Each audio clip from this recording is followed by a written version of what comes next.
Hello, welcome to today's episode of Juicing the Numbers, your statistics and sports podcast. I am one of your hosts, Joshua Tracy. And I'm Corwin Heller. Oh, a small amount of energy from the large stoic man. It must be Wednesday. It is. uh, Clinical depression. woo woo. Yeah. Can we hear it for the sad folks in the back? Uh, Uh, oh, yeah, life sucks and then you I die. dropped my phone off my bed. Ugh. Life's a bitch and then you die. That's why Anyway. we get high, because you never know when you're gonna go. Yeah, as like a 13-year-old, that song was great because it was catchy. Yeah. As a 23-year-old, that song is great because it makes me feel things. Yeah. All right. Well, anyway, it is 6:30 here on the East Coast. It is Wednesday, June 23rd. Time has not regained its presence in my mind. Oh, that accidentally rhymed. I didn't mean it to. I'm sorry. I apologize for that incidental rhyme. Yeah, I have not recovered from pandemic time yet. Anyway. Dude, it's been like a year and a half. Yeah, I know, and like my work is talking about all employees being back in September, which is a mere 2.5 months away, and I'm not prepared for that. Fuck it, if I must say so. And also, Gosh, fuck the with a 5-day tree. work week. I'm not ready to go back to in the office 5 days a week, but that's not what we're here to talk about. Instead, there's been plenty of shit going on in the world of baseball. Corbin, you had a finger up. What were you thinking? Do you know of anywhere that doesn't have a 5-day work week? Um, I don't know. Okay. If anyone does know, I know some companies don't, please let but me not know. like places. I want to work for that company. Yeah. All right, go ahead. Go ahead. Anyway, so before we truly get all up in baseball biz, one of the biggest happenings in sports happen in the world of the NFL, and that is that Carl Nassib, in an Instagram post earlier this week, came out as gay, making him the first active player in the NFL to be openly homosexual, which is huge, in a wonderful and great way. Corwin, since Carl Nassib, who, as I said before we started recording, I always want to pronounce Nassib, and I always think he's black for that reason, and then am constantly reminded that he is white when I see his face. Since he is a former Penn Stater, what give me some insight as to the Carl Nassib the guy, and what you think about his announcement. Um, I mean, I don't think anyone. There was no like, oh, like it's a well-known secret. Like it's no one had He's the any idea this James was coming. Buchanan of defensive ends, if you know what I'm saying. I completely forgot about that even being a thing, and I think I've only ever heard it once. So History whatever. nerds, Yeah, yeah. bitches. But yeah, no, he was. Oh, Josh is frozen. I don't know if he can hear me. I can hear you. I'm just gonna sit here and wait. I'm not frozen on my end. I can hear you, bitch. I uh I got a snap of the face that you were making when you froze. And boy, it's a good one. I'll send it to you later. But Carl Nassib, not Nassib, came out of nowhere, walk-on kind of player. As a senior, had 19 and a half tackles for loss, 15 and a half sacks, led the entire nation in sacks, was a consensus All-American, won the Ronnie Lott Impact Trophy, the 10 Hedricks Award, and the Vince Lombardi Award, on top of being the Big Ten Defensive Player of the Year. Had a spectacular season that just kind of came out of nowhere. His sophomore and junior seasons, he had 2 and 2.5 tackles for loss and 1 sack each. So it was definitely something that just kind of blew up. Drafted in the 3rd round by Cleveland. Didn't do much there. Was behind Who was that? Olivier Vernon and Emmanuel Ogba? I don't know. It doesn't matter. But he's one of those guys who's a really good rotational pass rusher, a depth guy, a high-end depth guy. He's going to be behind Max Crosby and I forget who they have on the other side, but regardless, they have Yannick Ngakwe, I think now. Mm-hmm. So he'll be a great number 3 outside linebacker for them, defensive end. But yeah, great guy. Never heard a negative thing about him until this happened and people became assholes. But otherwise, love the player, love the guy. Happy as hell for him for being able to stand up to this and really make a difference. I've heard in the wake of this a few former players, the names of which are escaping me because there's been a lot of player names, kicked around in the wake of this, that have said that, like, I played with a bunch of dudes who were gay during my time in the NFL, but I mean, never came out and said anything about it, even after their careers ended. Mhm. Because there's a large stigma there, as I think as a human, and also as an athlete, where it's a very toxically masculine environment, depending on where you come from, what sport you play, where you played it. And I think football being very representative of at least a lot of those thoughts, biases, kind of ideas. And so to see anybody, and it doesn't matter if it was some low-level practice squad guy, it wouldn't matter if it was Aaron Rodgers, which would honestly at this point be kind of hilarious because he can't hold down a relationship to save his life. He's engaged. I know, which is why it would honestly be kind of Yeah. funny. Yeah, touche. Just because it's like, wow, you're just giving up on women entirely. You couldn't handle none. You couldn't anyway. um, it doesn't like the status of the player doesn't matter. It's the fact that someone within the sport, and just happened to be someone that has a relatively recognizable name in Nassib, had really the strength to do something like this, to be who he is in a very public eye, and to do it during Pride Month is amazing. Um, and man, it feels like, because the circles, I guess, like you and I run in, that it shouldn't be that big of a deal for someone to come out as gay, but there's a lot of parts of society that football touch that Corwin and I, at least, or at least me, within our bubbles, really don't touch. That where that is a big shockwave, and there's people that live in those communities that are probably, very well could be cut off from a lot of um, pride representation, gay, LGBTQIA plus representation, that get to see this, and it might spark some conversations within their community, which will, depending on the people, probably not be super stellar, but the conversation nonetheless. And it normalizes the idea that there are gay people who can be athletes, which again feels like a wacky statement, but at the same time, wacky because it seems so obvious to guys like Corbin and I, but Mhm. um, means a lot. It means a lot to other people, and it would be good to see, um, especially men's sports where it's so much of a thing. Uh, Hopefully, more players at earlier stages in their careers come out, be who they are, and you know gain an understanding that holy fuck, it really it doesn't change a thing. It's just people being people, and some people like dudes, man, and that's fucking it. Like that's it. Again, seemingly an obvious point to the two of us, and if you've made it this far in the podcast, then probably to you too. But this type of stuff matters just oh so much, and nothing but love for Carl Nassib for making the donation to the Trevor Project that he announced, and just kind Mhm. of making this a public, making this public statement. Yeah, congratulations and power to you. We're gonna support you all the way.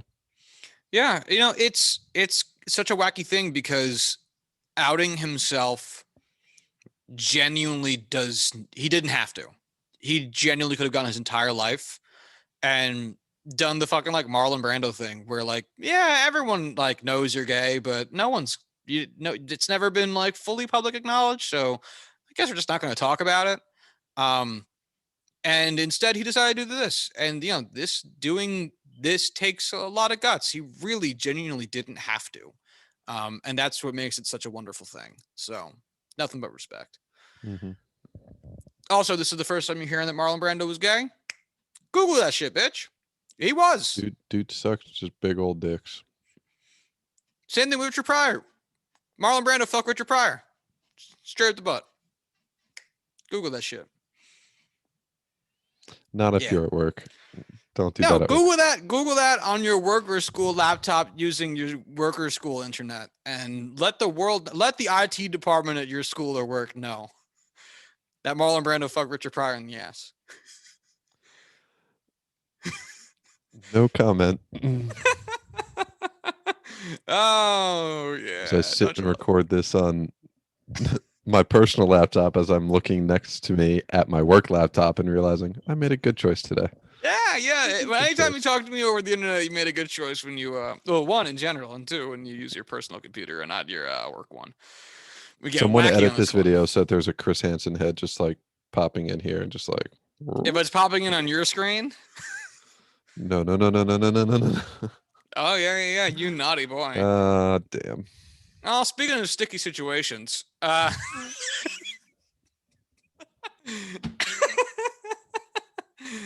talk about the MLB. That's like the most professional segue, like most professional thing we've ever done. Yes, yeah, that was scripted. I wish. God, it would be great if I could write down some thoughts ahead of time as well as I could do them off the cuff. But anyway, so a video from last night, as you've listened to this Tuesday night's Nationals game, has been making the rounds as Max Scherzer was dealing against the Philadelphia Phillies, and Joseph Girardi took exception to it, forcing him to be inspected for foreign substances twice during the game, and then while getting tossed, apparently demanded a third inspection. Now, we're bringing up sticky stuff for what feels like the fourth or fifth time in a row, and we said we would only do it during updates. But again, MLB's been making these changes very fast, and last night was an example of that, because apparently the way they're doing it is that managers of opposing teams can ask umps to look at the opposing pitcher for foreign substances just during games. And I think according to the rule book, it said that you could do it.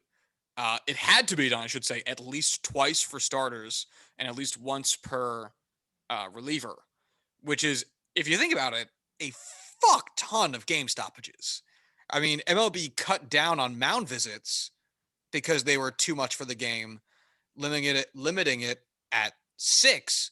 And if you have, 2 starters, one on each side that go 7 innings, and then 2 relievers, which is best case scenario for every team, that's 6 people right there on top of how many mound visits are already happening. That's going to slow down your game. So it seems like a horrible idea from the jump, but we'll get into that in a second, I guess. The reason that Max Scherzer's video went so viral within the MLB community, and so much so that it touched the outskirts of it, in addition to a lovely Sergio Romo presentation where he hanged nuts for an ump. Essentially. More or less. You didn't get to see any of the family jewels, but you could feel their presence.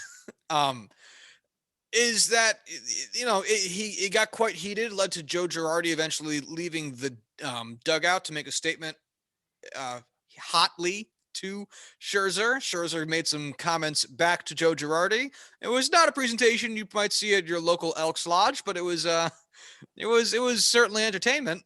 I guess, Corwin, what do you think of this specific incident and largely the rule or the implementation strategy at hand?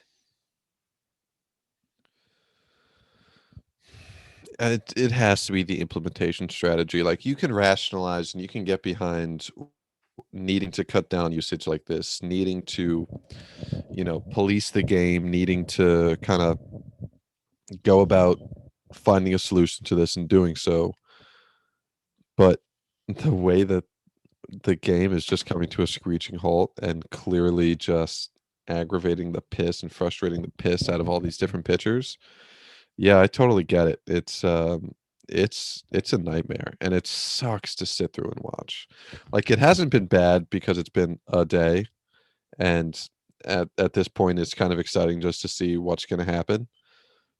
But I think we can all, if you see it that way, I think we can all agree that we know that's not going to last.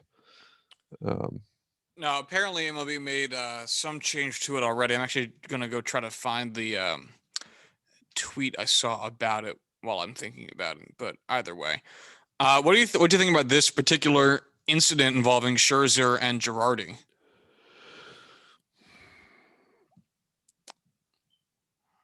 what the fuck is up with Joe Girardi, man? Like, what did Max Scherzer do to kind of like, in my mind, Max Scherzer didn't really bring any of this on himself. Like, yeah, he pitched well. Okay, you want to check him for substances? Okay, he just was. You already know he's not using it. All right. That in itself is one argument. Joe Girardi coming out and trying to start a fight because one of the, most hot-headed guys in the league is upset and you need to show how tough you are by going out and trying to fight a fucking player. Get over yourself. I All right, everyone, if you're listening at home, put on your tinfoil hats. It's conspiracy theory time.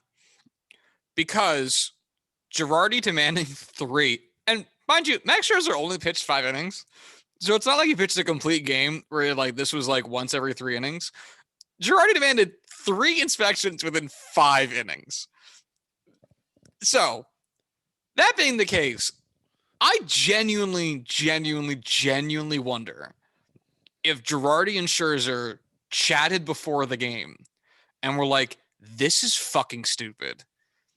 This is not a way to conduct business. And here's the most obvious flaw with this, which is a manager could just demand a starting pitcher be inspected between every single inning for the entire game and fuck up his warm-up pitches or his routine or whatever.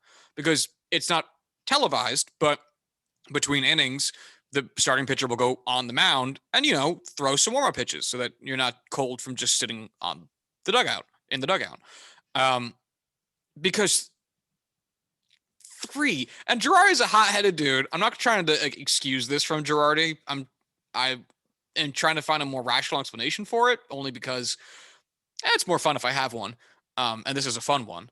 But either way, obviously that's not what should happen. But it seems day one, the most obvious flaw with this thing gets shown. You know what I mean? Like Sergio Romo's was a one-off. Yeah. Jacob deGrom's was a one-off yesterday. Scherzer got it 3 times, and I really have to wonder if this wasn't a little bit of performance art, because it just seems too perfect from the player's perspective of showing MLB why this is such a stupid way of doing this. But again, the tinfoil hat was on for that one. I don't think it was because I truly think that it was purely just Girardi trying to fuck with Max Scherzer. Just trying Would to it get ahead, trying to mess with him. I don't think Scherzer was in on it. would it not be wonderful though if it was a Andy Kaufman, Jerry Lawler situation? Sure. Why not? Read a book. Read a I book. know who Andy Kaufman is. I'm just saying it. I don't give a shit. Damn you. Performance art by Joe Girardi is not what makes me want to watch baseball. No, but you gotta admit, if there was more of it, I might, depending on what that was. But who's to say? Joe Kelly also asked to be inspected yesterday because he thought his goggles were really cool. Apparently, he called over the umps and were like, "You should check out these goggles because they're pretty sick." Um, and then took off his goggles and showed them to the umps. So I that's fun. now need to Google Joe Kelly's goggles. All right. Um, Yeah, so that's that. Now, in terms of this rule, I think it could not have been more obvious that that is not the way to do it, because I don't know what MLB would want out of that situation. Let's assume, because first of all, that's already a thing. If you think that the opposing team is in an obvious way using pine tar, a la the Michael Pineda game, you can just be like, "Hey, can you go look at that pine tar?" And then they'll go, "Oh yeah," and then they'll do it. Like it doesn't need, it didn't need an expansion on that to work. Instead, what I think would make more sense is having check a pitcher's gear before his first inning of work and then after his last inning of work. Because theoretically, if you check beforehand and there is pine tar, then you either suspend tell him you can't make a start and then issue a suspension right there, done, or tell him to change out that piece of gear to something that you inspect and then come to find to be clean. Dealer's choice. I don't really give a shit. Whatever. I don't. Yeah, I couldn't think about it right now anyway. Or two, everything's clear. He goes out and pitches. You check after the performance to find either one, nothing, in which case, cool shit, nothing, no harm done. Or two, you find something with pine tar on it, and then you make the very logical conclusion that, hey, he didn't have anything on him when we started. He has something on him now. So clearly at some point, he applied this intentionally because it wasn't there when we started. You're getting suspended for 10 games or whatever. Mm-hmm. And that goes for relievers too. That way you don't really interrupt much. You could send a fucking ump out into the bullpen before the pitcher touches the mound, or you can do it after he walks out. It doesn't matter. And then afterwards, after he, after the inning's done on his walk back to the dugout, the way that, like, there's way, because I am team crackdown to some extent, but the way that they planned this out, I mean, fuck, it's just stupid. I agree wholeheartedly. Just it's does not. It seems like they are overcompensating because of how, like, they're trying to make it seem like we're doing everything possible within our power to stop this, and it's an overcompensation, and they're just going too far with it, and it's once again just making it worse. Yeah, it is. And MLB's sheer inability, and this is such an easy example of MLB making changes that it thinks are for the better and having large or some degree consequence that shows why their strategy, while may well being well intentioned, was not the way to go about it and introduces a problem equal to or near to the one that they're Mhm. trying to solve. This is their thing, changing the um, way that the ball is again in a season that they also told pitchers you can do whatever you want with foreign substances because we're not going to do anything to you, led to two drastic differences that ultimately led to the exact opposite effect one would think that they wanted, which was dramatically reduced offense. And then they were like, oh, fuck, we have to now course correct. And their course corrections are also leading to a lot of disparate differences. So What a fucking nightmare. Thanks, it MLB. is. And I am I'm really fucking sick about talking about sticky stuff, gotta say. Oh, It's been too completely. many episodes back to back. I'm fucking done, man.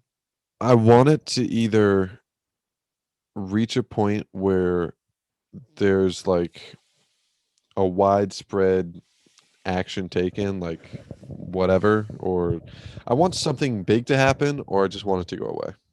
I'm sick of this just bullshit every single day. Right. It's too much. It's not fun.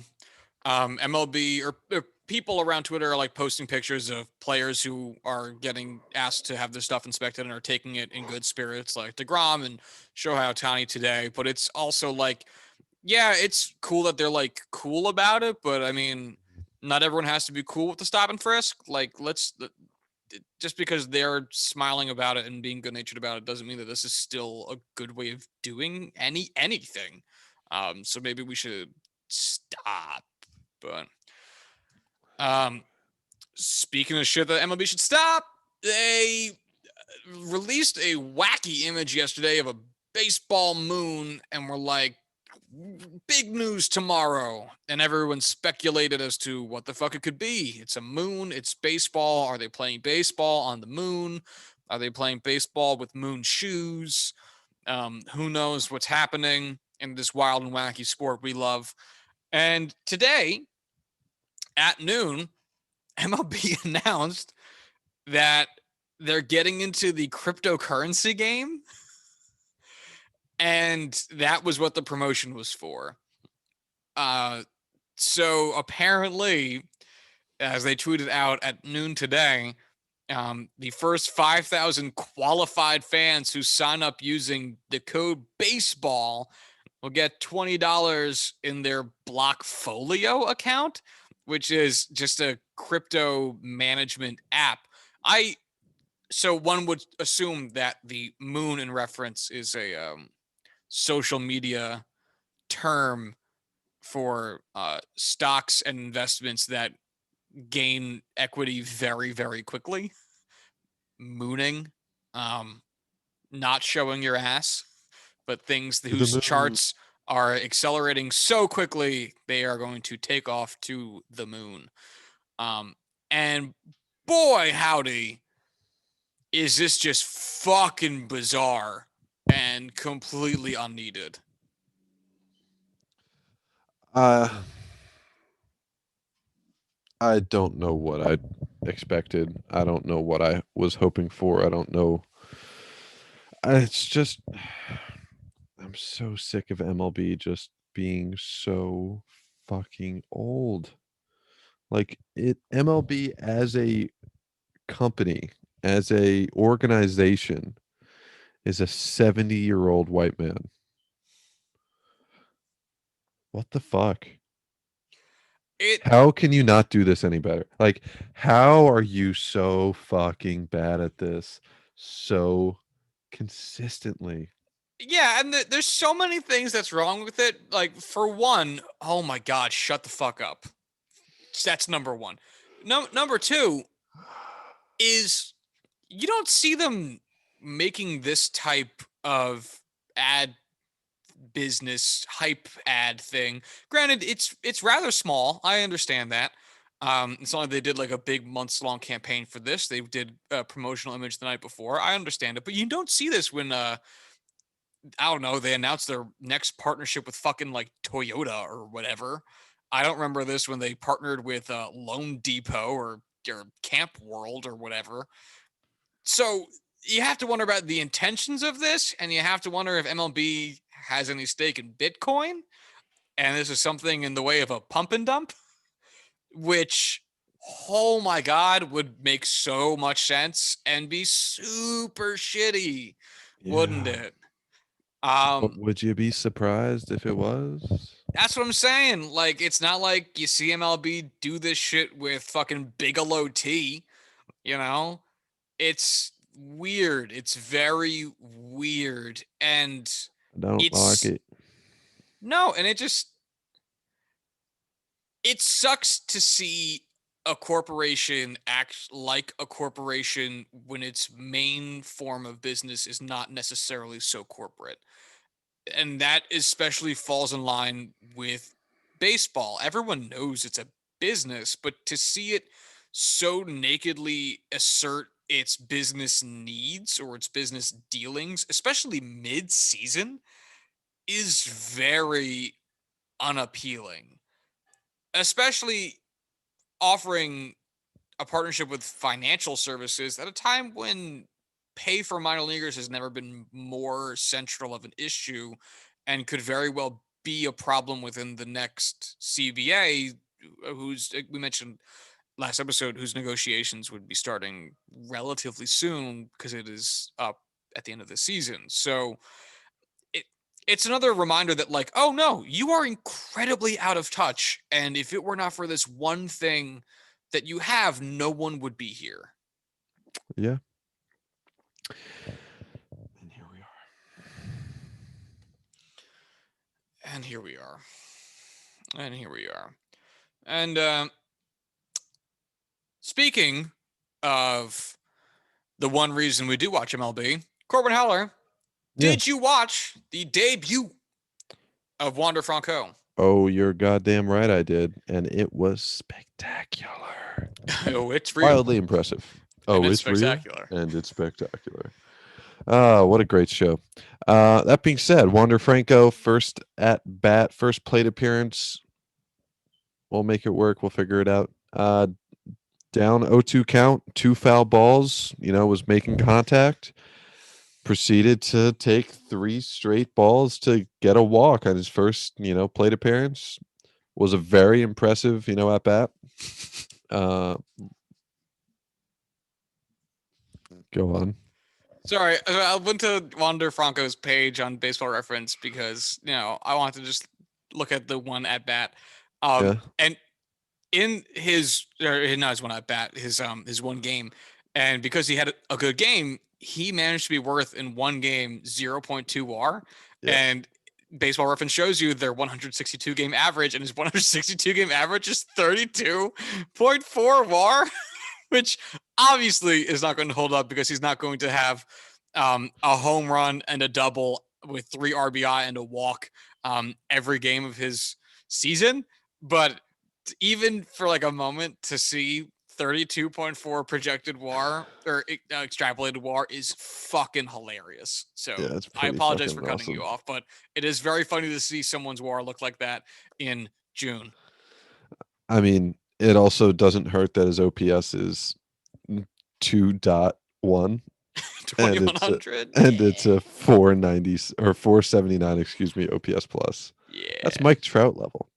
But that being said, goes up and gets a fucking home run in his third at bat, gets a double to follow it up. Dude had such a spectacular outing. I called it. I tried calling it at least, saying he was going to hit a home run in his, first at bat. Not quite the case, but he did come through in the third. Gave Josh a little ball break on Twitter. It was nice. I had fun. We enjoyed ourselves. But by all means, he made some really nice defensive plays. Had one that he almost made, but wasn't quite there in time. But at the end of the day, spectacular debut. Um, are you at all interested in the fact that he was playing third base instead of shortstop? Um, no, I kind of figured at some point, he would be moved around a fair bit. Looking at their lineup yesterday and watching the game, they had a very, I forget the guy's name, something Wells. He's a very good defensive shortstop, and it was very clear watching the game that that's kind of who he is as a player. So I get wanting him there at short and having Wander on the hot corner. Um, I mean, the Rays don't really stick to any sort of baseball norms. So I get them just kind of seeing, all right, it doesn't matter where we play him. Let's put him in the spot that's going to be, best for the team, get us a win. Give him a chance to make some plays, not do too much. I don't know, but it worked out. Yeah, it is. It is interesting to see Taylor Walls. By the way, that's who you were thinking of. Thank you. Um, Only because obviously third base is a very defensive position as well as short. It is slightly less so defensively valuable than short, so it's interesting. Again, this is one single game. I'm not trying to make it sound like they are tarnishing his entire prospective career, like any bullshit like that. I'm not, but it's interesting that they would move him, air quotes, out of position for his first game in the majors. Granted, he has made appearances at third base this season, and as well as second base. So from his baseball reference page, he had played basically nothing but shortstop from 2018 all the way through 2021. And then in 2021, he had 30 games at short, 7 games at third, and 3 games at second. So clearly the Rays trying to give him a little bit more time at other positions to give him the infield flexibility that they're probably very accustomed to having at this point. Which I guess is what I'm getting at. It's interesting to see them maintain the idea of utility. Everyone will play multiple positions when they have an opportunity to move away from that, if they wanted to. Because it's not like this is, who did they just trade away? Fuck, I had him on my fantasy team. Like Snow. Willie Adames. It's not like it's Willie Adames who's like, find enough defensive shortstop, find enough hitter. You know, he's not a guy you're going to build your team around. He's a guy that will play the position as well as you need him to, and then you move on. This is a guy that you could probably is being hyped up anyway that you could build your team around. And obviously the Rays are a cheap team. And at this point, if Wander Franco doesn't make most of his appearances at short and only some of them at short, you have to wonder if that's an arbitration thing. If you're not putting him for the bulk of his games at short, and again, I understand it has been one game. I'm not trying to make too many assumptions, just making an observation early because of who the Rays are. You'd have to wonder if not putting him at the most valuable position on the diamond, at least in the infield, why do that? So something to, I guess, I'm going to think about as the Rays continue to trot him on out there. I don't like that is a very believable scenario. Yeah, it's uncomfortable. Also because of, like, again, who the Rays are. Yeah, it's icky, but obviously excited for Franco. It was super cool. He got to hit his home run as his first major league hit. His dad was in the stands. Like, there's nothing more you could possibly fucking want from for any guy coming up into the majors, especially a guy who's been touted so much. With all the hype surrounding Wander Franco, what would you need to see from him in a career for it to be worth the hype? I too saw this poll yesterday. I think he would need to be a Hall of Famer. You think so? Yeah, I think him and Vladdy are kind of in that boat together. Where if he ends up being a guy who doesn't make the Hall of Fame, but has 5 or 6 All-Star appearances or a couple Silver Sluggers, but isn't quite enough to make the Hall, I think people will say, "Oh, he was a great player. He was really good, but could have been so much more."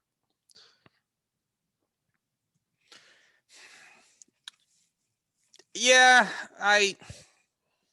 it's so tough to tell, especially in a sport like baseball. When we talk about this, anytime I think the differences between like football and baseball Hall of Fame voting comes up, which comes up every now and then on the show. But we need to get into the Hall of Fame for football, 4 to 6 seasons, depending on your position. Maybe 6 to 8 seasons, I'll say, depending on your position. What I could get you in? Like seasons total, or like? No, of like a good peak. Yeah, I would say like a 6. Yeah, it really depends on the peak versus the rest of, like, if it's an outlier type peak, it obviously would need to be a lot longer. But if it's, oh, you're really good, but this peak for like 4 years was just over the top, sure. But yeah, you're that's fine. I agree. Yeah, and with baseball, you can't be eligible unless you play for 10 years, and a lot of players who play for 10 years never have a peak. And a lot of Hall of Famers, you're going to get guys who played 15 years and had a good 6-year peak within the 15 seasons, which means for 9 other seasons they were like fine or whatever. It's such a wacky sport that you have to play so much of to have an eligibility for Hall of Fame considered, that tough to look at it like a 20-year-old dude and be like, I am going to predict who you are at 35. You know what I mean? Right. And obviously we're judging because it's fun and none of it matters. Our lives are not greatly impacted if Wander Franco becomes a nobody in 6 years. Yeah. But I think too, to warrant the Hall of Fame, to warrant the hype, it'll probably have to be Don't believe the hype. Sorry, I had to. I appreciate it. Keep me grounded. Public enemy. Yeah, I mean, I think he's going to have to be a phenomenal player, and he's going to have to be a phenomenal player for a while. Randy Arozarena was a phenomenal player for like one postseason run, and look where we are now. He is the highest ranked Rays player in All-Star voting. Okay. That's not saying much, but at the same time, I mean, he's not a bad player. It's just like his postseason run, everyone thought he was going to burn down all of baseball. And instead, this season, he has 120 on OPS plus. So, that's totally fine. That's good. It's not Gary Sanchez, but it's good. Just saying, Gary Sanchez, 127 OPS plus. Suck a fat fucking cock. He had a 183 last year. That's pretty great. Yeah, and that's what I'm saying is you got to be good for longer. Correct. Which you're never gonna get. Who fucking knows? Who fucking knows from hype? So, I mean, his career average OPS plus is 134. Who, Randy? Yeah. I mean, he has 3 half seasons under his belt. Exactly. Like it's not even 19 games, 23 games, and then 69 games. Yeah, you're right. He has like an eighth of a season. He has a quarter of a, not even a quarter. Fractions. He's got all together about 2/3 of a season under his belt. How does he already have 1.6 OWAR this year? What? I guess that's not a crazy number. No, it's not crazy. It's pretty good though. I mean, it's just no Gary Sanchez. I'm just saying. But actually, Gary Sanchez's OWAR the season's 1.4, so Randy's better. I'm gonna look up WAR leaders for this year. And see, that's what I never understand about how Baseball Reference does their WAR, because Gary Sanchez, not that I'm like living or dying by how good or bad Gary Sanchez's OWAR is compared to Randy Arozarena. It doesn't matter. But his OPS plus is higher, but his OWAR is lower. And I demand to know the discrepancy because that does not seem to track. But whatever. What do I know? Fernando Tatis has a 4.1 OWAR this year. That's fucking disgusting. Shut up. 57 games. What's his DOR? 57 games. What's the DOR? Hold on. Fielding. Where do I find this? What am I looking for? I honestly don't know what I'm looking for here. Where do I find this? Oh, DWAR, -0.5. Yeah. That's not tough. Great, but that's actually really bad over. Yeah, well, I mean, he is season, like Mr. Errors. He did start the season with like an insane number of errors. He has 15 errors. Ooh, boy. Ooh, buddy. What's the MLB record for errors in a season? We did this once as an episode. I think it was 27. Oh, no. Actually, that sounds low now. All right. Hold on. We're looking for it. Oh, my God. In 1889, Herman Long had 122 errors. Yeah. What?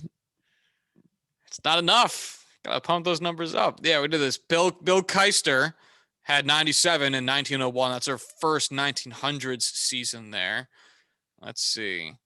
How low down do we have to go to find another like modern era player? 2000 had Jose Valentin had 36. Tatis is on par to So many break that. 1800s players with these Yeah. errors. Oh my God. Robin Yount in 1975 had 44. And that's the only one I see that's post World War II. Yeah, dude, I'm seeing like some 1903s and 1910s, but I'm not seeing anything more recent. Jeez. Man, 1800s ball players just didn't know what to do. Yeah, it's great. It's really great. Back when Let's see. Mark baseball was Reynolds in better. 2008 had 35. 2003, Aramis Ramirez had 33. I know that name. Jose Offerman had 42 for the Dodgers in 92. Dude, how are these players real? I don't know. All right, so I found another relatively more modern one, aka 1936, where Lonnie Fry had 62. Show me something post integration for the love of Show me God. something good. Um, I was talking to Error some of my records coworkers for about music shortstops. yesterday, and I Sure. mentioned the meters, and they were like, "Who's that?" And I got sad. And I was like, "Y'all didn't listen to the Sissy Strut?" And then they didn't know what that was, and I felt like a lunatic. I was like, "Don't you guys listen to any Dr. John? Listen to more Louisiana funk." I don't know any of those names. You don't know Dr. John? Nope. Fuck you. Okay. All right, yeah, I like went through the entire leaderboard and didn't find anybody. Okay, I'm gonna Never. stop now. I want to talk about Gleyber Torres. Okay, Gleyber Torres. He is having a worse season than I think anybody could have possibly imagined from him. Really? It's very bad. Now, it's not in the gutter awful, but considering the ball player he should be, it's really quite not good. So I wanted to kind of talk about it a bit. So 2018 2019, Gleyber's first 2 seasons in the league, he was an all-star both seasons, finished third place in Rookie of the Year voting his first season, and finished 17th in MVP voting his second season. 2020 came around, and it was the shortened season from COVID, played in 42 games, had a 103 OPS plus. So, the whole team never really felt like they kind of got going. Gleyber Torres was part of that, but a 103 OPS plus, it's tough to complain too much about that.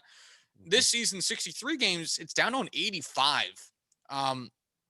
He currently has 3 home runs and 9 doubles.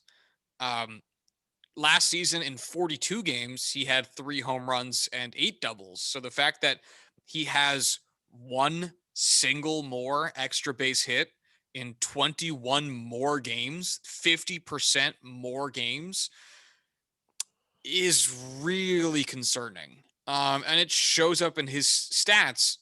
This season, he's batting 248, 328, 326. That's an OPS of 654 and an OPS plus of 85. If we look at the underlying stats, it's not much better. Now, in the past, I've defended a lot of Gary Sanchez's bad seasons because the underlying metric shows that he's really just getting unlucky and he's knocking the shit out of the ball and just finding defenders. That is not the case with Gleyber Torres. His average exit velocity is in the 6th percentile in baseball. That means he is in the bottom 6% of all batters. So that's where percentiles work. His max exit velocity, the hardest he has hit the ball this season, is only in the 61st percentile, which doesn't even mean he's just averaging really low, but has the potential to hit very hard. He hasn't even done that. His hard hit percent, 14th percentile.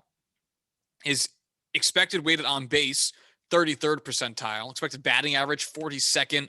Expected slugging, 22nd. Expected barrel percent, 18th. All those below 50%. Oof. His strikeout percent, 66th percentile, but it's tough to give a shit about strikeout percent. His walk percent is 70th percentile, so at least he's still seeing pitches relatively well.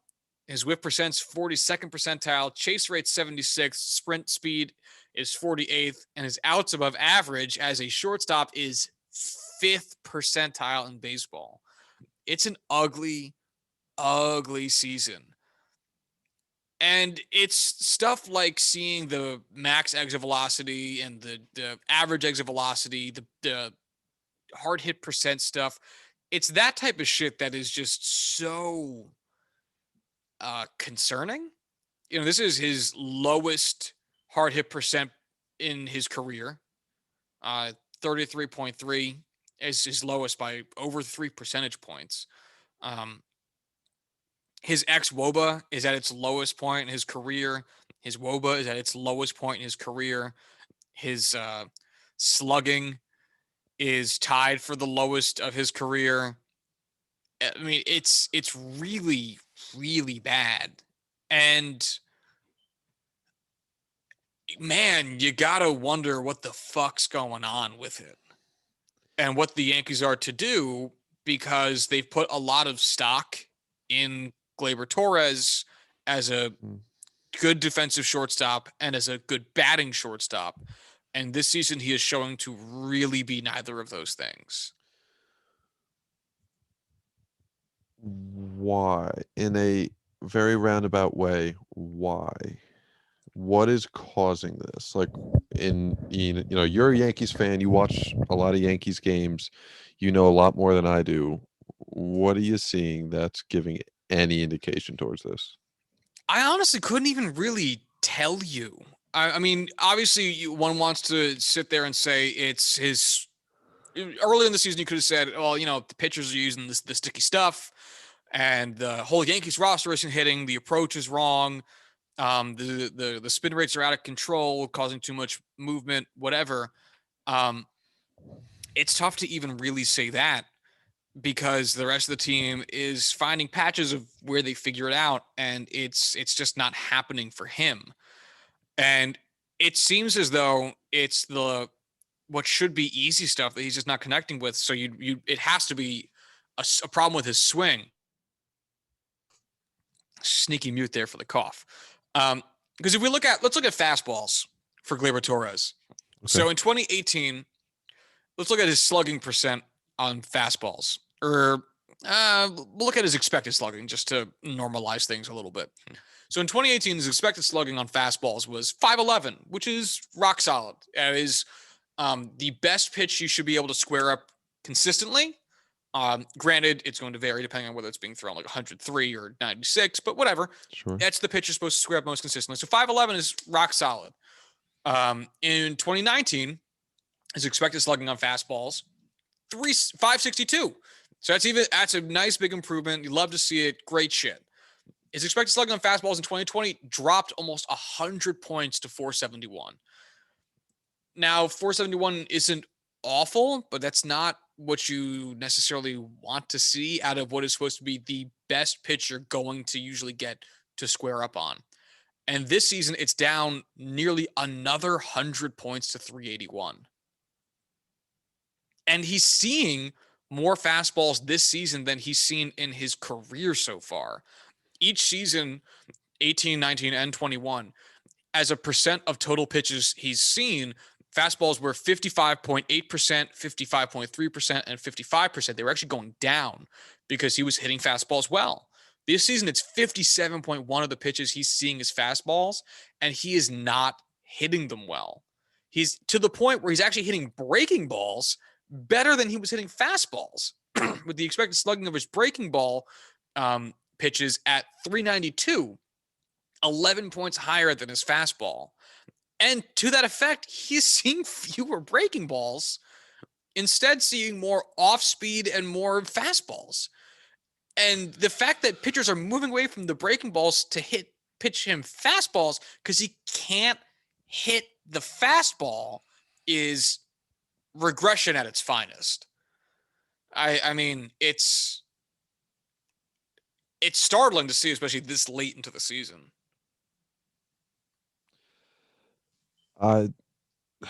This is one of those times where I wish I knew more about how baseball works, so I could give like, or at least understand some sort, like some reasoning for what's causing this and why all of a sudden you just can't see the fastball, why you just can't make contact with the fastball. I just don't understand it, and it's, you know, I don't want to, write it off because he does have that history of hitting them so well, but it I get why you would be so concerned with a guy that the Yankees have invested so much in, like Gleyber Torres. And just to nail some points home here, his breaking ball slugging percent, expected slugging percent, excuse me, is the second best of his career. That 392 is better than his 2020 and 2019 campaign, only being rivaled by his 2018 season. And his expected slugging on off-speed pitches is fair. It was lower last season, so it's up this year. I'll put it that way. So both his breaking ball and his off-speed expected slugging percents are both up, but it's this massive drop off in the fastball. And uh, so the idea basically being he can square up with increased regularity stuff that's coming in slower. So maybe that means that his mechanics for how long it takes him to deliver his swing is the problem. Because if on the slower pitches he can get around them enough that it's not obvious that that's where he's struggling, and he's walking a decent 70th percentile. It's the second best thing he does is walk, only behind not chase at pitches, where he's in the 76th percentile. So clearly his eyes seem to be relatively fine. Hmm. It really makes you wonder if it's just that, if it's taking him too long to swing the bat, or at least he's not as quick with it as he should be. Uh, yeah, you know what? I've talked myself into that because his percent of balls put in play that are pulled is the lowest of his career, 35.6%.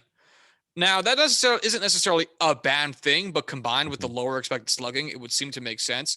He's hitting it's the highest season of his career for hitting the balls straight, and the highest percent of hitting the balls to the opposite field. So he's spraying the balls around the field more, but with much less success. And This sounds funny.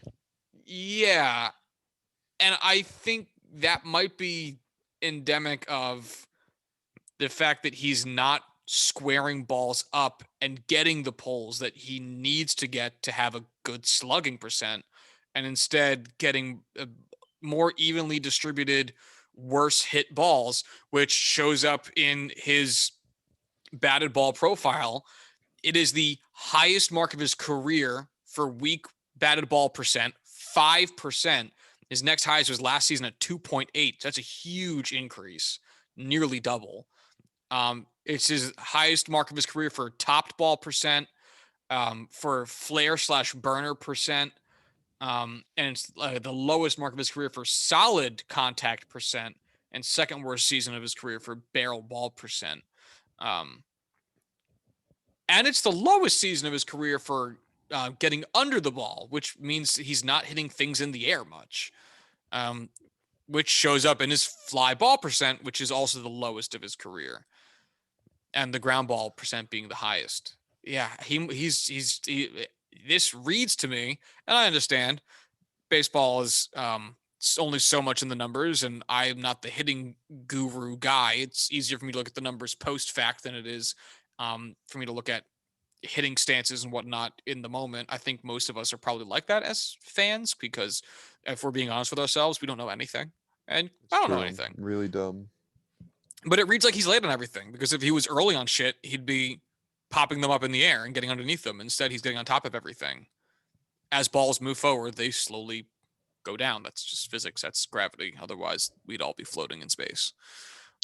If only we were so lucky. What if God was one of us? Moon shoes. Anyway, so how long the converse conversation that we just had with Wander Franco, with a prospect that was hyped up as much as Gleyber Torres, who was not as hyped up as any of the guys we had mentioned in the hype conversation, Wander, Harper, Vladdy, but was still for the Yankees farm system was very hyped up. As key of a position as he played and as good as he was in his first 2 seasons, not to play doomsday here too much. I'm not saying the Yankees need to sell him now because they Trade should. him for Trevor Story. Oh, well, honestly, that's a tough conversation, but I'm not going to get there with the specifics. Instead, how long do you suffer through a guy who hasn't figured it out before you sell? Not hasn't figured it out, is not getting back to it.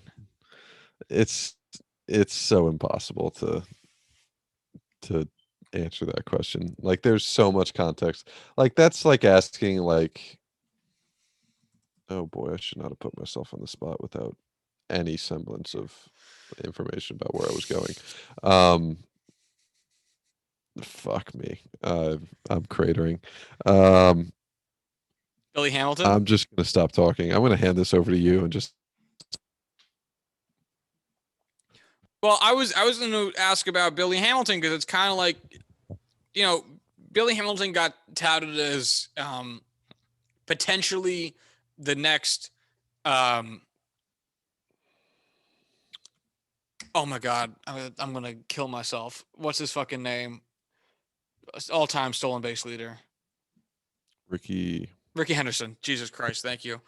I said Ricky, and then in my head I was like Henderson, but then I was like also in my head, it's not. Don't say it. You could be wrong. And it's like, Henderson, but it's obviously Ricky Henderson. Gervais? Yeah, Ricky Henderson. But the dude couldn't get on base. He came up in 2013 with the Reds for 13 games and mashed. Hit a 150 OPS plus in 13 games. So, he had a little bit of hype on him. He had great speed on him. He came up and he hit and then proceeded to stay in Cincinnati an additional 5 seasons and never have his OPS plus cross 82. It went 81, 55, 77, 66, 69, and then Cincinnati let him go. And he has been really no better since then. In the, I guess, 3 seasons after that, his OPS plus has been 51. So clearly they made the right call there. But it took them a while to move on from Billy Hamilton. And part of that was the Reds not trying very hard those seasons, in the latter part of those seasons. So leaving Billy Hamilton out there in center field wasn't the worst thing that they could do, since he was not a negative value defender. He was actually quite a good defender. So right. It made sense for them. But, eventually guys must be moved on from the point. Hold on. I'll leave it there for a second to leave you to respond instead of continuing my rant and ramble. Oh, I don't have a response. All right. Well, the point being is how are we this far into the show? Not like this show, but like the show. How have we come this far? My mother got a T-shirt of ours. Shout outs to the Juicing the Numbers swag in the links in all the episode descriptions. Check it out. Give us your dollars. We love them. We love them and you, I guess. Yeah. But she got one of our shirts for my grandfather for Father's Day. And my grandfather was like, "What's this?" And my mom was like, "Oh, it's Josh's show." And he was like, "You have a show?" I was like, "Has this never come up in like almost 3 years?" And he was like, "Yeah." I was like, "Oh yeah, we've got like 250 episodes of it." He's like, "Oh shit, nice." I'm like, "Yep, still doing it, still here after the music's gone." Anywho, hey, side note, I got a large Juicing the Numbers T-shirt in white for someone that no longer is around to receive the shirt. So hey, if you want to DM me and get a free Juicing the Numbers shirt, it's all yours. All right. Yeah. I'm not gonna get Yeah, any yeah, DMs. yeah. Nobody listens to this. Someone might. Someone who's large and This in charge might want it. this will be the ultimate test if anyone listens to this fucking show. It is free if you send me a DM. Just there's no line. Like you just get it. And I still won't get a DM. I guess we'll find out. Yeah, we'll find out. Point being, to loop it all the way back around, obviously, it feels like the conversation around Clint Frazier from a couple seasons ago, which is why would you sell a player at what is theoretically his lowest value after Clint Frazier had a rough season in pinstripes, bad defensively and bad offensively, kind of like this season. But also, I understand Gleyber has underperformed this year. It's a question of faith and planning and logistics.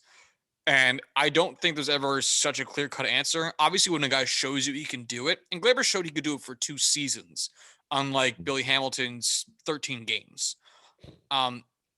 You laugh, but it's there on the stat sheet. And, that carries enough weight that obviously you give a guy like Gleyber, who has his pedigree and his track record, more time to figure it out. And you deal with the fact that it's frustrating to watch a guy who obviously should be better and could be better, not be as good as he could and should be. Wow, that was a tough sentence. I can't believe I did not trip over it. Brag about it, you fucking asshole. But at some point, if he is this guy for like 4 seasons, I think you go. But I mean, how patient can you be at one of the most important positions on the diamond? So it'll be interesting, is my point. I don't think anybody who pays attention to the Yankees or is a Yankees fan should expect anything to get done at the shortstop position for at least the next 3 seasons. Just to be honest with yourself, unless Gleyber Torres' next season is worse than this season, which I genuinely would have a hard time imagining, again, given his type of play or who he is as a player. I wouldn't expect anything to happen for at least another 2 or 3 seasons. But I don't know. What would you think? You're the Yankees, got a playoff window, hypothetically. The only thing holding you back is your young, controllable shortstop. Make a trade? Depends on the offers. If nothing really blows you away, he's still young, he's still controllable, he still shows flashes of being the Gleyber Torres of old. I'd say stick with him.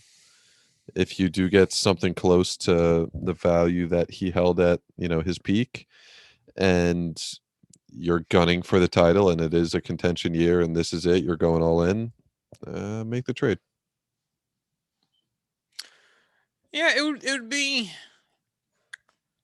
I think maybe it would make more sense to go for because I was going to say maybe it makes sense for them to potentially go for like a rental, so that way the long-term prospect of the position is still there for Gleyber.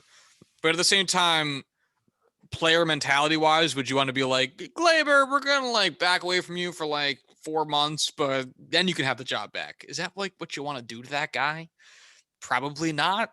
So No, it might be better just to rip a Band-Aid.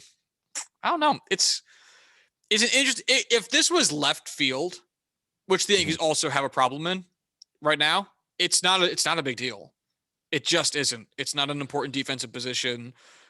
The batting there is going to be what it is. You get over it. But shortstop That's carries huge. some weight. Yeah. Especially because for a fan's perspective, you see the shortstop in action most plays. If a play is in the infield, you have I don't know the number, but I'm going to say a rather significant chance of seeing the shortstop do something. A constant reminder that your shortstop is either good or bad. Or like if yours is really good, but also has 15 errors on the season. There's no amount of errors that Fernando Tatis Jr. could commit that would make the Padres change his position, right? I guarantee you there is a number that exists. And I don't want to find out what it is. So obviously that number is greater than 10. Correct. Is it greater than 20? It is. I would think so. Matt Chapman had like 22 a few years ago. Granted, because he's very good and tries more plays than other Yeah. people do, which is not Fernando's thing. But either No, no, way, no. 20 is not unheard of, is my point. Yeah. More than 30. Yeah. Fernando Tatis has 30 errors in a season. You move him To third or to second? Or to Well, mystery position? you have a. I think you move him to like you move him to a corner field spot in my mind. I mean, you have a Gold Glover at third base and Manny Machado. Oh, it's right. Never mind. You can't put him at third. You Yeah. have Jake Cronenworth, who's good enough to be a Gold Glover at second. You can't put him at center field because you have Gold Glover Trent Grisham there. You, your corner spots are your weak points. If anything, if I was the Lord and Commander of the San Diego Padres, I would probably bench Hosmer, put Cronenworth at first, and put Tatis at second. If there was a universe in which Tatis was getting moved off his spot, and then put Ha-Seong Kim at short. Agreed. Yeah, and I But understand at for the the same Padres, it time, sucks to have to bench I a would guy you're rather. paying $20 million Well, a year to, but no, I'd rather have Haas at first, Cronenworth at second, Kim at short, and have Tatis in left field rather than have that be like Tommy Pham. it sucks though because Tatis looks like an infielder. He does. Like he And needs to other exist than in the the brain infield in my mind. right, and other than the brain dead plays that he makes, he's a good fielder. He makes spectacular fielding plays. He just makes boneheaded ones too. How can you expect his brain to be full of fielding thoughts and hitting thoughts at the same time? It's just not fair. Uh, How can you're he right. You're imagine? How totally can right. he be thinking about where to throw ball when he think how to hit ball? Grapes of Wrath. Yeah, I don't know why I'm eating these during the podcast. I really don't. Like it's just such bad production. If there is food near you at any point in time as a human being, it will be consumed mindlessly. Yeah, like I just saw a pack of Mott's fruit gummies next to me and was just like, yeah, let me go to town while I'm thinking about Fernando Tatis and just now realized, why am I doing this? I made the mistake when I first started an office job of filling a snack drawer. That was a mistake because I then ate all the snacks in the snack drawer that I had figured would last me a month in about like a week. Yeah, oh yeah. I gained so much weight my first year working a desk job. Yeah. Every year for Christmas, my parents get me one of those like big, like 3 pound bags of Sour Patch Kids. I It's one of those things where it's like they did it once and I ate it so quickly. They were like, wow, he must really like those. And it's become a thing where they get it for me every year. And every year I finish it within like 3, 4 days. And it's disgusting and I hate it. And I don't want to eat 3 pounds of Sour Patch Kids every Christmas, but it shows up and I'm not going to actively choose not to eat them. It's so tough to like get candy and throw it away. Like It's it impossible. feels You can't. it feels like such a waste. It's like I'm just Mhm. gonna go to the store, buy lettuce, and then throw it in the trash after I get home. You can't just do that. I cling too much to the childhood that I no longer have that I couldn't imagine throwing away candy. That's why I'll never give up on the Jets too. I cling so much to those childhood memories of that team being somewhat relevant. Never let go, Jack. Never let go. All night long. Ba-da. Anyway, another news: Pete Alonso is going to take part in the home run derby. He announced. Do you care? Kinda, because I think it will be a nice competition, but overall, no, not really. Yeah, me neither. Vlad Guerrero, I think, was the one who already said he's not going to do it. Um, I think so. yeah, I believe that's what he said. Which is, Which, I get yeah, it, sure. Like you should have won it last year. got Whatever. hosed. Yeah, you'll be back. I'm excited for Shohei. Pete will be, he'll be the contender, or he'll be a contender. He'll be like the reigning champ. Sure. I don't want it to be those two. I want a full field. I want a full bracket. I think that they should go with the best power hitter at each position. And so that way you have to watch at some point some really scrawny dudes try to clap bombs and see how it goes. I want to see some real scrawny dudes clap cheeks. They should do weight divisions. So that way it's like So like a Billy Hamilton, D. Gordon, fucking who else is really, really tiny? I would say Jose Altuve, but like he would dominate it. But that's the thing is like you get to because I really want to see, and I'm probably in the minority here, but I would really love to see more. You would not expect those players to do well in a home run derby. People end up in the home run derby to see how they would do. Because it's like the old thing about if you showed up to Mariners batting practice, Ichiro was actually very, very he could hit home runs all day. He just didn't find the value in them as a batter and leveled out his swing more because he wanted to hit base hits. That's the Ichiro style. would be a bench player in this era. Suck a dick. No, he wouldn't. Dude had 3,000 hits after debuting at like almost 30. Like, no, he wouldn't. I hate people who say that. The same thing goes for when people say that about like Tony Gwynn. But leaving that to the side, it's. I would like to see those players just go out and fuck it up and see how they do, and then have to like advance to the next weight class or who the winner from the weight class above them and be like, all right, Billy Hamilton, now you have to go up against fucking Giancarlo Stanton. It's like the little itty bitty skinny guy against some monster who weighs like 300 pounds of muscle and just see how it Giancarlo goes. Stanton would use Billy Hamilton as his bat. I would also be down to see that. I'm very excited to see that. Also, the home run derby should have a celebrity addition to it. Like who? Who would we see in it? Other athletes from other sports and athletic actors and musicians and shit. Like Chris Evans J.J. Watt or whichever one of the Chris's is in dominant home run derby.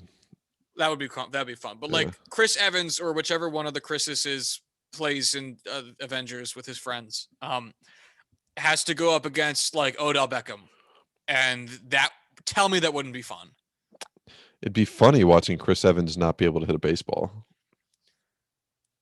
Yeah, but that works too. Yeah. No, you're right. There's very little downside.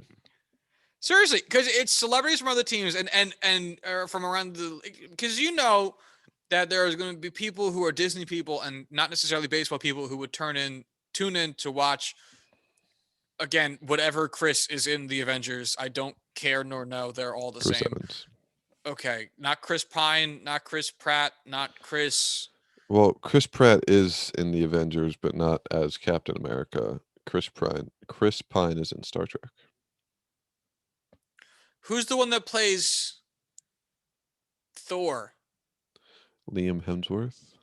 Is that Chris Hemsworth? Is it Chris Hemsworth? Are they all Chris? Oh my God, no, I don't know. Are we all Chris? I think it is Chris Hemsworth. I think you're totally right. Dude, Liam was the one that like dated. Yeah, no, it is Chris.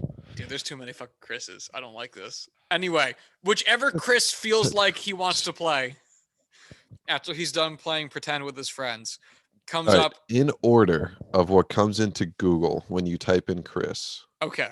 Chris Evans. Okay. Chris Paul. Okay. Chris Pratt. Got it. Chris Brown. All right. Chris D'Elia. Those last two feel too related, but that's for another conversation. Yeah, it is. Chris D'Elia hit with child porn and exploitation lawsuit. Yep. That's why they had to. That video should be in the Hall of Fame somewhere. Of him realizing the Snapchat thing. I have real time. no idea. Oh, buddy, you gotta. So I'll look it up after the show. Yeah, after the show, we'll talk about it. Point being, whichever one of the Chris's from Avengers would do a home run derby, I'm willing to bet that there'd be some Disney/comic book people who would tune in for that. And then if you got like, I don't know, man, like, who would actually do it? Devin Booker, I don't know, someone from the NBA to like tune in to be in the home run derby. You get people from NBA who are like, baseball is not a real sport, tune in to see Devin Booker and like try to hit a bunch of home runs, and then he does or he doesn't matter. People from other sports just watch the baseball event. You fooled them, and now you got their money. And I'd watch that shit. It'd be way more fun. Yeah, Who doesn't want to see LeBron James try to hit a home run? I do. That sounds like a blast. Are you kidding me? I want to see who Make LeBron James and Michael Jordan face off in a home run derby. Ultimate GOAT test right there. who plays And Steph Curry, the intergenerational GOAT extraordinaire, to see which basketball player was the best basketballer in a sport that's not basketball. George Michael in Arrested Development. Actor's name. I have Google, but Michael Cera. Yeah, I want to see him do it. Actually, that would be Michael Cera against the guy who played McLovin. Oh no, Christopher Misplasi. No, I don't give a shit. It's McLovin. Dude's just McLovin. Let's be real here. That would be really funny. They should do hold on. Marvel versus DC home run derby. Get the actors that play the superheroes in the movies to face off in a home run derby. Okay. Like Gal Gadot's got to go up against Black Widow, Scarlett Johansson. Scarlett Johansson. The guy that plays Superman, Henry Cavill's got to go up against Chris Hemsworth. Ben Affleck has to go up against Chris Pratt. Like, just send them out there and make them suffer. And then whoever wins, I don't know, gets to donate money to charity and be the better comic book movie franchise for a day. Well, we know who's winning that. I know. That's why I said a day. Yeah. That's my idea. MLB, you can steal it, but you also have to pay me for it. So it's not stealing. Just hire me, bitch. I have lots of ideas that I will think of right before all of the meetings. Yeah. Corwin, you got anything else for today? No, we've been doing this for like a while. Yeah. All right. Well, if you want to follow the show on Twitter, you can do so at JuicingPod. You want to follow Corwin on Twitter and send him DMs about a free shirt, you can do so at Corwin Heller. If you want to follow me on Twitter and send me DMs about no free shirts, you can do so at Joshua D. Tracy. If you want to send us emails about random bullshit, you can do so at juicingthenumbers@gmail.com. And until Monday, y'all have a good one. Bye.